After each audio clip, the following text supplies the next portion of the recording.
Gagawa ko ngayon ng kubos, pero ano to, ipiprito. Ang ginamit ko nga pala dito ay 3 glass na flour, 1 spoon yeast, 1 spoon sugar, at 1 teaspoon salt, 2 spoon milk powder, and 2 glass warm water. Ngayon, ipiprito ko na siya. Kailangan manipis lang para medyo mag-ano siya, yung tumambok.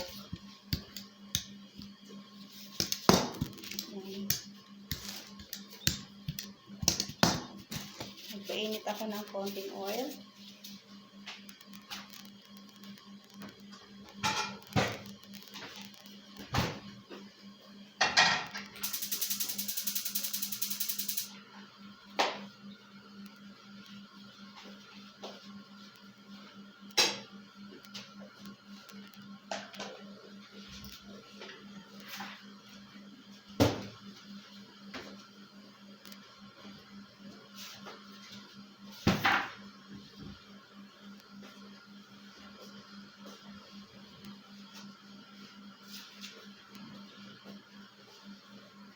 Naka-ready na yung lagayan.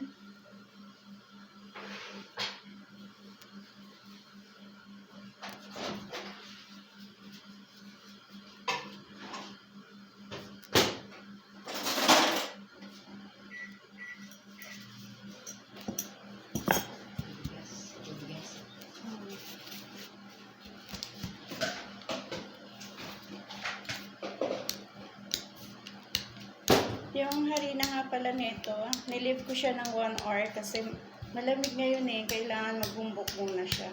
Tumambok. Ayan, so mainit na yung aking kawali. Ilalagay ko na siya. Dapat manipis na manipis lang. Pag lumobo na siya, papalitan ko na. Saglit lang yan. 2 seconds lang yan.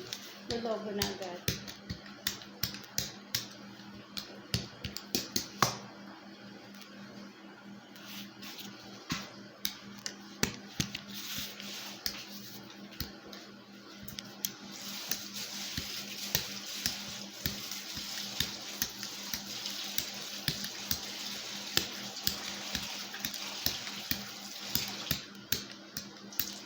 Ito po ang ginamit kong harina dyan, full.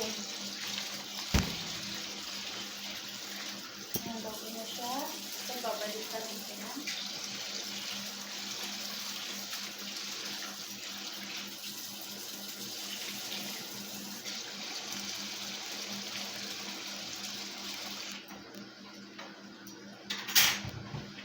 More nipis pa.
Ito na po siya.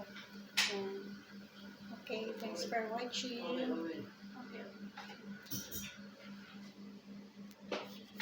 Thank you and bye-bye.